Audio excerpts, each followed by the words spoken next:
Tonight, GAVEL drama. Republican leader Kevin McCarthy's uphill battle to become the Speaker of the House as the new Congress convenes for the first time. Plus, high impact and the power of prayer. An NFL player in critical condition after collapsing on the field and receiving CPR. It's only done for one thing and one thing alone, which is cardiac arrest. And paying respect. Catholics flock to the Vatican as Pope Emeritus Benedict lies in state. All this and more tonight on Faith Nation.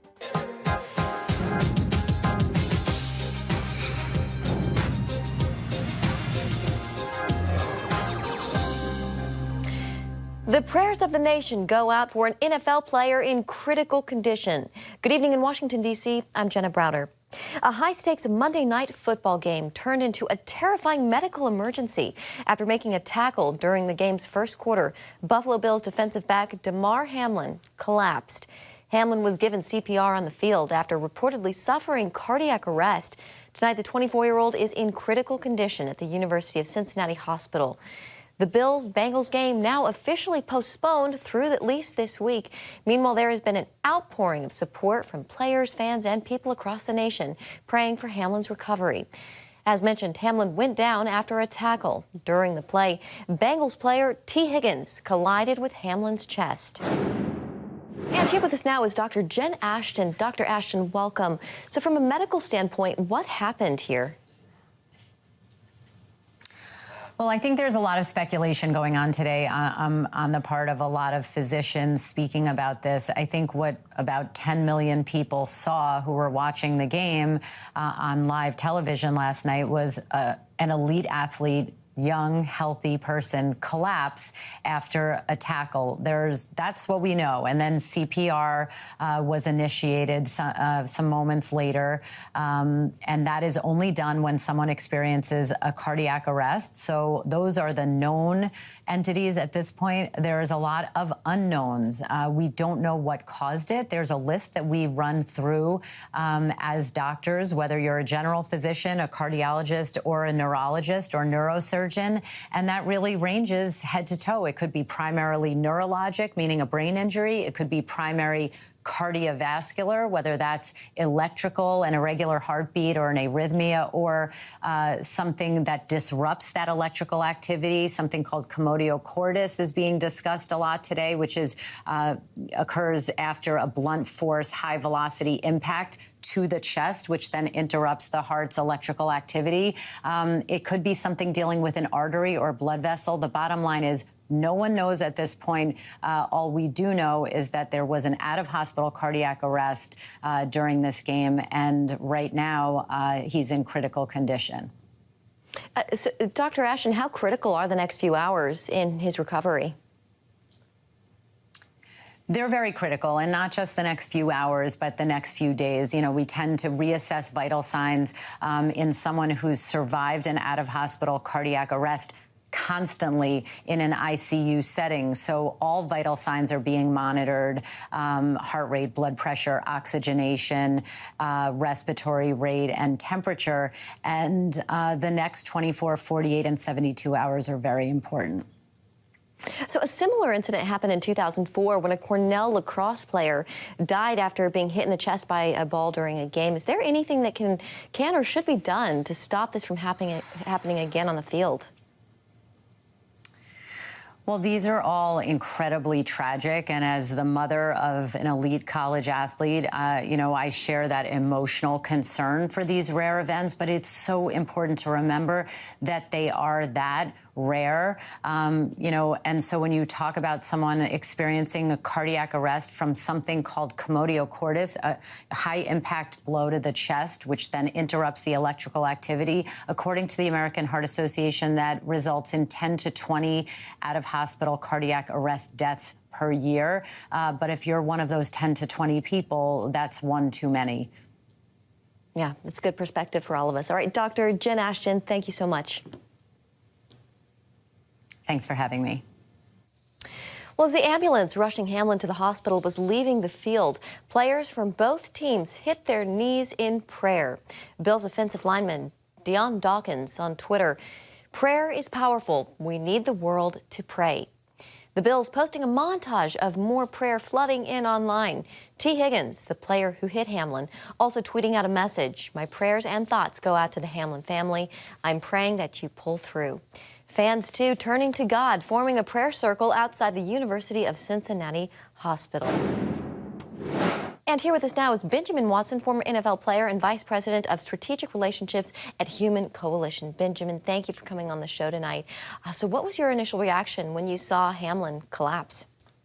Jenna, it was shock, like so many other people. My kids aren't in school yet. They start school back tomorrow, actually, so we allowed them to stay up a little bit for the game. And watching the first quarter, they were all sitting there and saw what happened. And it was really interesting to see their reaction because they've been there before. They've seen a loved one, namely their father, injured. And so to see how they had a sense of empathy, my daughter even gathered us in a circle and actually led a prayer before they went to bed for DeMar and for his family and for his teammates, just because this is something that we're just simply not used to seeing on a football field. We're used to seeing people get hurt, but not in a way that is really a life and death situation.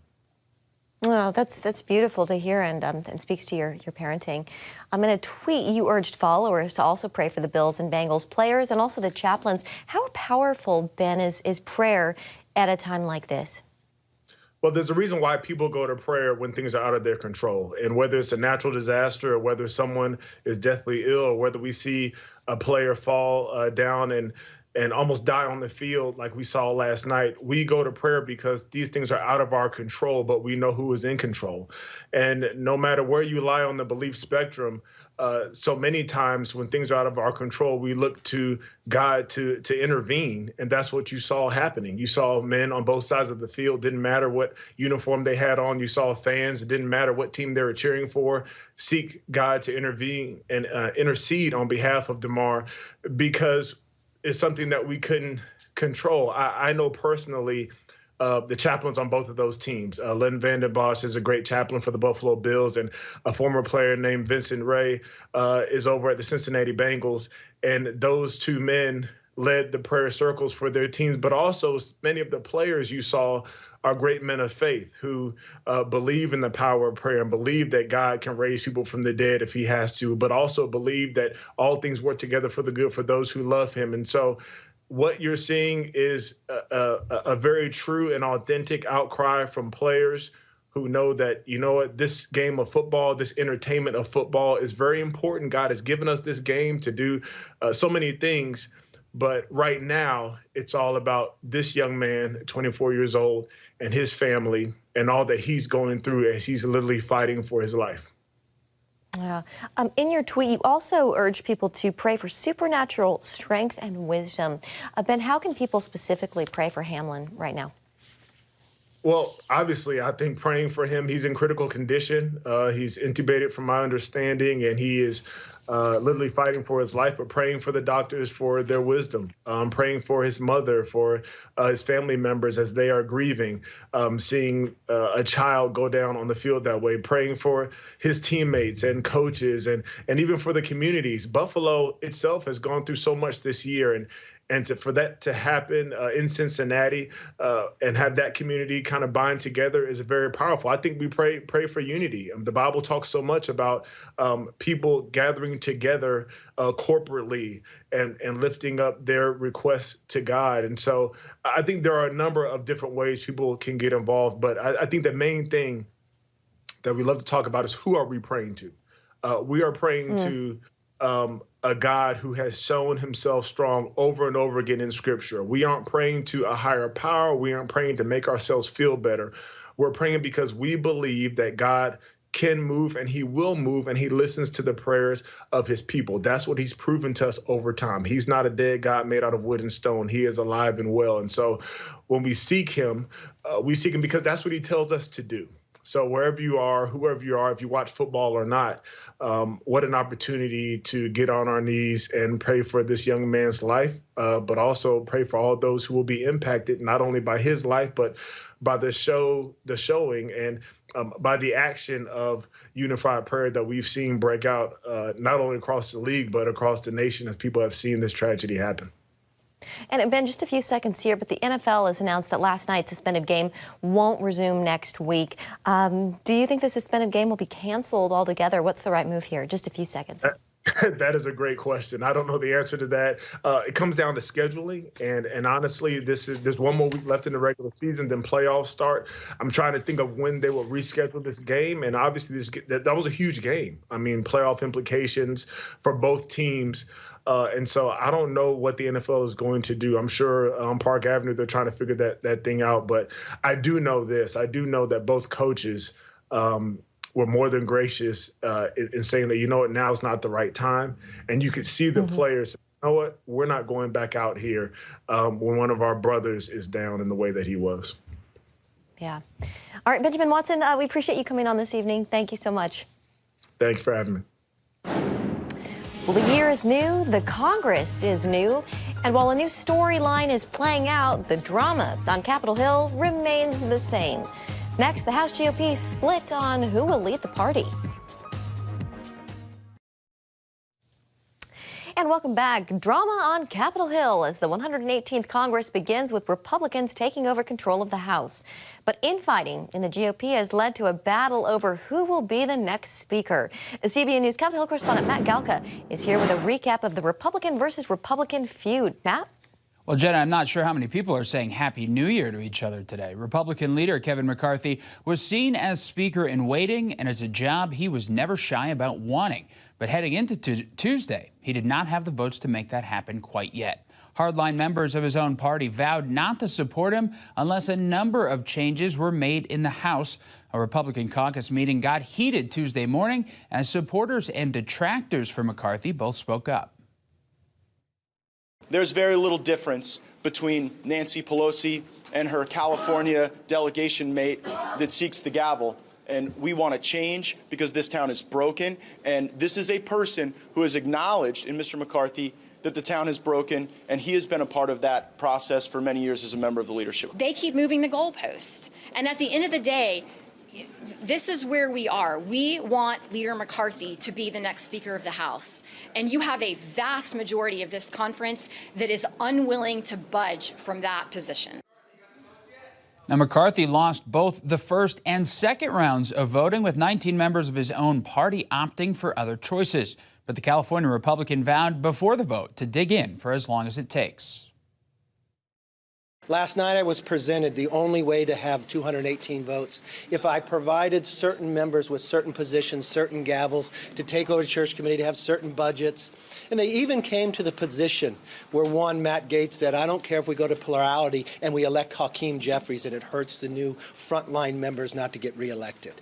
Well, that's not about America, and I will always fight to put the American people first, not a few individuals that want something for themselves. I have the record for the longest speech ever on the floor. I don't have a problem getting a record for the most votes for Speaker, too. Now, the House can and will continue to vote, but without an elected Speaker, new members are not yet officially sworn in, and committees are basically still up in the air. Basically, no work gets done until this is settled. Jenna? Yeah. All right, Matt, where are the Democrats in all of this? Well, Democrats stood united behind their nomination for Speaker, Brooklyn's Hakeem Jeffries. It's historic because it was the first time ever a black man was nominated to lead the House, and Jeffries actually got more votes than McCarthy did on the first and second ballots, with all Democrats voting for Jeffries, but neither one secured the majority of votes needed. So I guess stay tuned, huh? All right, Matt Galka, thank you very much. And for more on this, let's bring in Nathan Gonzalez, editor and publisher of Inside Elections. Nathan, thanks for coming on tonight, and Happy New Year. So what's your take on all of this drama around the Speaker's gavel? Well, we could see some of this coming, right? I mean, it's been clear that McCarthy didn't have the votes, but now we're seeing it play out in real time. The biggest question is, how does this end? I think a couple things need to happen. There has to be a candidate who gets to 218 votes, and right now McCarthy has fallen short.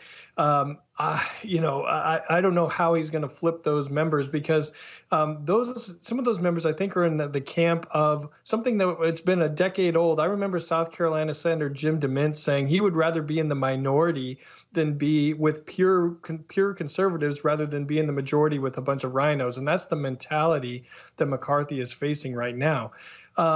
But the Freedom Caucus has to come up with an alternative. Jim Jordan can't get 218 votes, so there has to be a bridge candidate at some point. Or the other alternative is that the threshold is lowered from 218, and that would happen if some members are absent or leave or vote present. That would lower the threshold from 218 to something lower, and maybe McCarthy or another candidate could get there. That presents all sorts of problems, because then whoever does that could be viewed as helping the other side, and that could hurt them in a primary, and so that gets complicated as well. Yeah, it's all complicated. Nathan, how possible do you think it is incoming Democratic leader Hakeem Jeffries wins the gavel? Yeah, I think it's unlikely, because he would need, well, first, that threshold would have to be lowered, which is unlikely because the Republicans were likely to stick around and vote until it's over, or some Republicans would have to cross over and vote for Hakeem Jeffries. If they do that, I think that is a career-ending vote. They would be met promptly in a primary with a candidate who says, we don't need a Republican who's going to elect a Democratic Speaker of the House. We need a real Republican or a real conservative. So, I guess it's possible that there's some members that don't want to stick around for more than 2 years, but I think the math is still hard for Jeffries, even though it looks like he's close when you're looking at the numbers right now. Yeah. What kind of Republican priorities do you expect GOP members to put an emphasis on? Well, this is going to be a challenge for Republicans for the next 2 years, is that they want to show that they are addressing the needs of Americans and voters. They want to address inflation and the economy and the border, immigration and crime, but they're going to be met with these similar fights of having a narrow majority. Can they get everyone in the party on the same page in order to pass these bills is a question mark. And can they balance a legislative agenda with that oversight? They're going to want to investigate, Hunter Biden and his laptop to Secretary Mayorkas or Attorney General Merrick Garland. They're going to have to balance that and make sure that voters see that they are addressing real concerns and not just focusing all their time on investigating Democrats. Yeah. All right, Nathan Gonzalez of Inside Elections, it's great to see you. Thank you. Good to see you, Jenna. And up next, the late Pope Emeritus lying in state at the Vatican. A look at his life and legacy.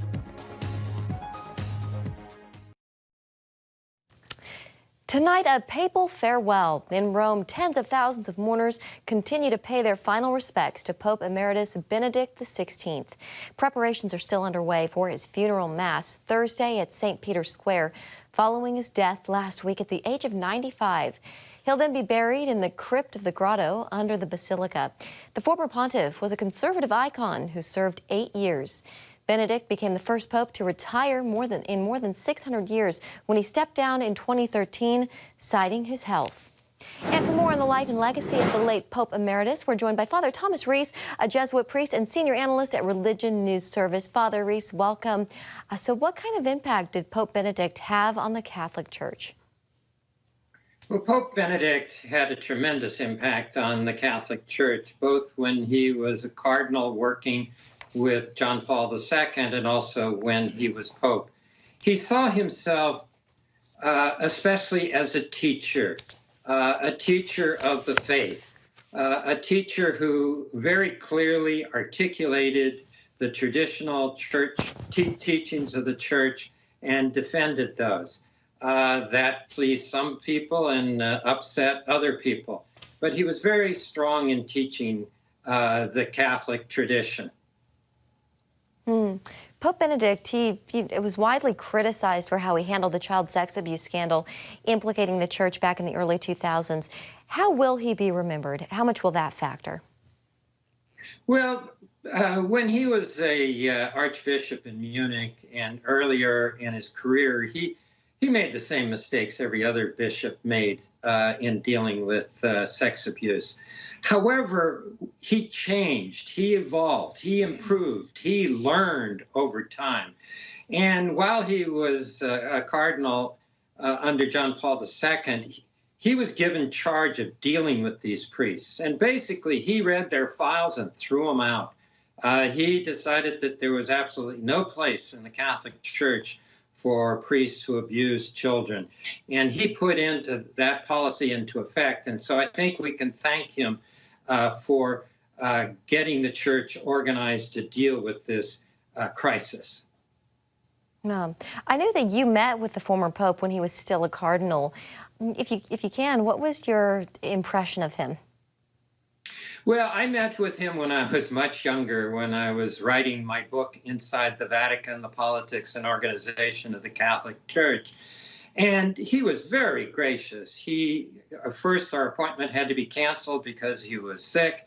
And then he made time for me the following day. And I interviewed him for more than an hour, and it was a wonderful interview. And you know, when I was with him, I recognized this is a holy man and a humble man, so before I left, I asked for his blessing.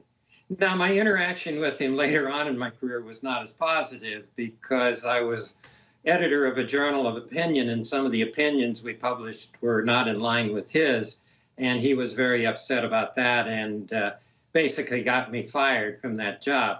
So, you know, my relationship with him was very mixed, but I still respect him as an intelligent and holy man. I believe he's in heaven right now.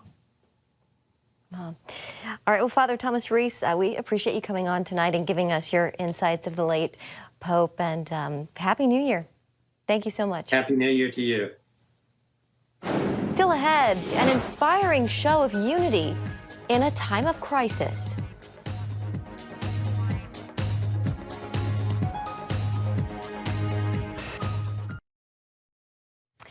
Finally tonight, a flood of prayers and donations following the collapse of Buffalo Bills safety Damar Hamlin in Monday night's NFL game. In the hours since his collapse, Hamlin's charity, the Chasing M's Foundation Community Toy Drive, has raised more than $4 million. Hamlin launched the foundation 2 years ago before he was in the NFL and a big star, with the goal of raising a humble $2,500.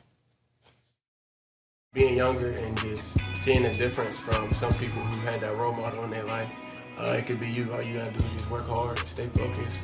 I'm thankful that I can even be in this position to give back. And as of this evening, Hamlin is still in critical condition at the University of Cincinnati Medical Center. Our hearts, our prayers go out for him and his family. And that's going to do it for Faith Nation this evening. Thank you so much for joining us. We'll see you tomorrow.